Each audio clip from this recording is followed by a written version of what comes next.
অমলকান্তি, কলমে নীরেন্দ্রনাথ চক্রবর্তী। অমলকান্তি আমার বন্ধু। স্কুলে আমরা একসঙ্গে পড়তাম। রোজ দেরি করে ক্লাসে আসতো, পড়া পারত না। শব্দরূপ জিজ্ঞাসা করলে এমন অবাক হয়ে জানলার দিকে তাকিয়ে থাকতো যে দেখে ভারী কষ্ট হতো আমাদের। আমরা কেউ মাস্টার হতে চেয়েছিলাম, কেউ ডাক্তার, কেউ উকিল। অমলকান্তি সেসব কিচ্ছু হতে চায়নি। সে রোদ্দুর হতে চেয়েছিল। ক্ষান্ত বর্ষণ, কাকডাকা বিকেলের সেই লাজুক রোদ্দুর। জাম আর জামরুলের পাতায় যা নাকি অল্প একটু হাসির মতো লেগে থাকে।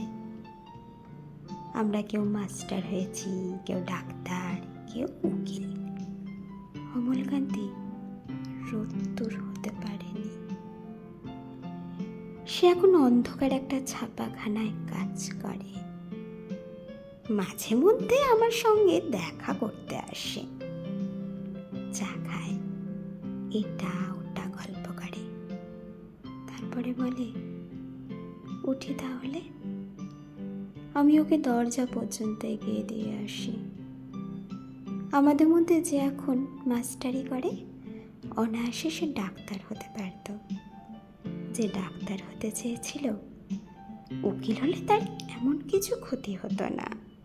অথচ সকলেরই ইচ্ছে পূরণ হলো, এক অমলকান্তি ছাড়া। অমলকান্তি রোদ্দুর হতে পারেনি।